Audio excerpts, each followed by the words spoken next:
बिहार की लीची की कहानी। एक शुरुआत। बिहार, जो पूर्वी भारत का एक राज्य है, अपनी समृद्ध सांस्कृतिक विरासत और उपजाऊ भूमि के लिए जाना जाता है। इसकी कई कृषि खजाने में लीची का एक विशेष स्थान है, जो अपने मीठे, रसीले और सुगंधित फल से स्वाद कलियों को लुभाता है।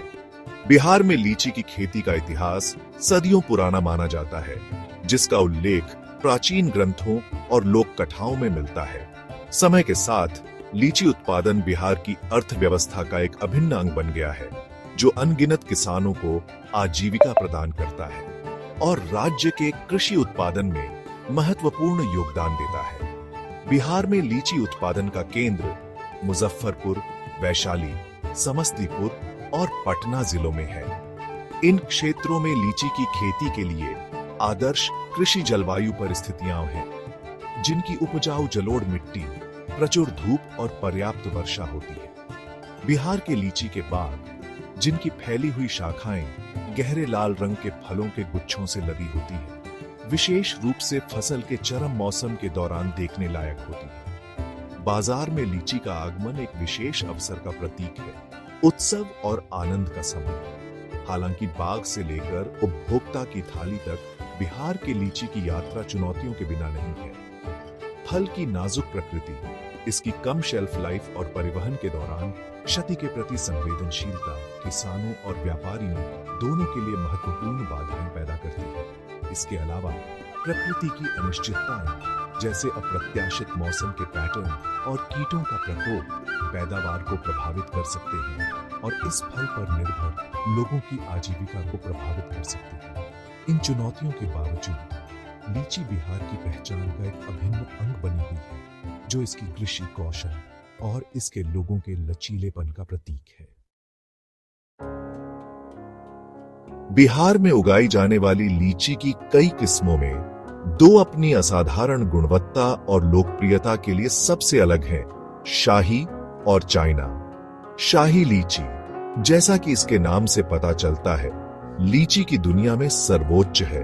अपने बड़े आकार, पतली त्वचा और उत्तम मिठास के लिए बेशकीमती है।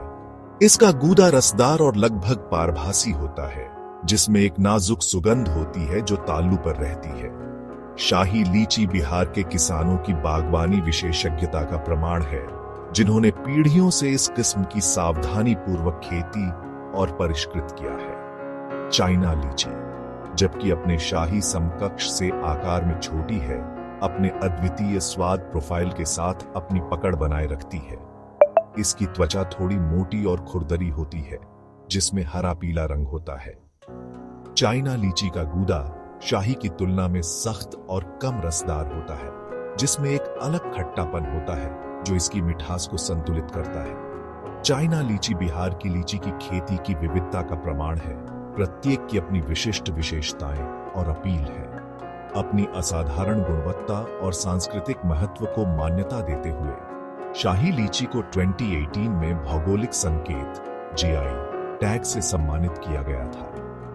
यह प्रतिष्ठित प्रमाणन शाही लीची की अनूठी विशेषताओं को मान्यता देता है। इसकी विशेष गुणों को विशिष्ट कृषि जलवायु परिस्थितियों और क्षेत्र की पारंपरिक खेती पद्धतियों के लिए जिम्मेदार ठहराता है। जीआई टैग न केवल शाही लीची की प्रामाणिकता की रक्षा करता है, बल्कि इसके बाजार मूल्य को भी बढ़ाता है, जिससे किसानों और स्थानीय अर्थव्यवस्था दोनों को लाभ होता है। वर्ष 2024 बिहार के लीची किसानों की यादों में चरम सीमाओं के वर्ष के रूप में अंकित रहेगा। गर्मी के महीने, आमतौर पर प्रचुर धूप और गर्मी का समय, जो फलों के पकने के लिए आवश्यक है, इसके बजाय एक अविश्वसनीय गर्मी की लहर की विशेषता थी। तापमान अभूतपूर्व स्तर तक बढ़ गया, जिससे भूमि झुलस गई और नाजुक लीची के पेड़ों पर दबाव पड़ा। भीषण गर्मी ने बागों पर भारी असर डाला, जिससे व्यापक रूप से फल गिरे और पैदावार में काफी कमी आई। 2024 की हीट वेव ने कृषि, विशेष रूप से लीची जैसी बारहमासी फसलों की जलवायु परिवर्तन के प्रति संवेदनशीलता की कठोर याद दिला दी। बदलती जलवायु, अत्यधिक मौसमी घटनाओं की बढ़ती आवृत्ति और तीव्रता के साथ बिहार और दुनिया भर के अन्य लीची उत्पादक क्षेत्रों में लीची उत्पादन के लिए एक महत्वपूर्ण खतरा बन गई है। जलवायु परिवर्तन का प्रभाव केवल अत्यधिक तापमान तक ही सीमित नहीं है। वर्षा के पैटर्न में बदलाव, कीटों के प्रकोप में वृद्धि और नई पादप बीमारियों का उद्भव भी लीची की खेती के लिए महत्वपूर्ण चुनौतियां पैदा करते हैं। 2024 की हीटवेव के कारण लीची उत्पादन में गिरावट के दूरगामी परिणाम हुए। पहले से ही कम लाभ मार्जिन और बाजार की अनिश्चितताओं से जूझ रहे किसानों को भारी नुकसान का सामना करना पड़ा, जिससे उनकी आजीविका और स्थानीय अर्थव्यवस्था प्रभावित हुई। लीची की कमी के कारण बाजार में कीमतों में भी वृद्धि हुई, जिससे यह एक समय का किफायती फल कई लोगों के लिए विलासिता बन गया। 2024 की हीटवेव ने एक वेकअप कॉल के रूप में काम किया। जलवायु लचीला कृषि पद्धतियों की तत्काल आवश्यकता और बदलती जलवायु के अनुकूल होने के लिए किसानों के लिए अधिक समर्थन पर प्रकाश डाला। भाग 4, समय के खिलाफ दौड़, खराब होने की क्षमता और लीची परिवहन की चुनौतियां। बिहार के लीची को व्यापक बाजार में लाने में सबसे बड़ी चुनौतियों में से एक फल की नाजुक प्रकृति है। लीची अत्यधिक खराब होने वाली होती है। कटाई के बाद इसकी शेल्फ लाइफ कुछ ही दिनों की होती है। यह एक महत्वपूर्ण रसद चुनौती पेश करता है, क्योंकि खराब होने से बचाने और इसकी ताजगी बनाए रखने के लिए फलों को जल्दी और सावधानी से ले जाया जाना चाहिए। लीची को पेड़ से तोड़ते ही समय के खिलाफ दौड़ शुरू हो जाती है। लीची के परिवहन के पारंपरिक तरीके, जिनमें अक्सर खुले ट्रक और अपर्याप्त भंडारण सुविधाएं शामिल होती हैं, खराब होने की समस्या को बढ़ा देती है।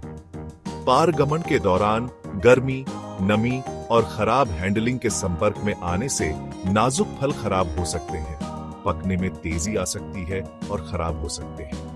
पूर्व शीतलन सुविधाओं, रेफ्रिजरेटेड ट्रकों और कोल्ड स्टोरेज गोदामों सहित उचित कोल्ड चेन बुनियादी ढांचे की कमी लीची के शेल्फ जीवन को और सीमित करती है और दूर के बाजारों तक उनकी पहुंच को प्रतिबंधित करती है। लीची के खराब होने के किसानों और व्यापारियों के लिए महत्वपूर्ण आर्थिक निहितार्थ हैं। खराब होने के कारण परिवहन के दौरान होने वाला नुकसान मुनाफे को कम करता है और इस नाजुक फल के लिए उचित मूल्य प्राप्त करना चुनौतीपूर्ण बना देता है। सीमित शेल्फ लाइफ बिहार के लीची की निर्यात क्षमता को भी प्रतिबंधित करता है, क्योंकि फल अक्सर अंतरराष्ट्रीय बाजारों में अपने प्रमुख समय के बाद पहुंचता है, जिससे इसकी गुणवत्ता और बाजार मूल्य प्रभावित होता है। इस फल की पूरी क्षमता को अनलॉक करने और इसकी व्यापक उपलब्धता सुनिश्चित करने के लिए लीची परिवहन की चुनौतियों का समाधान करना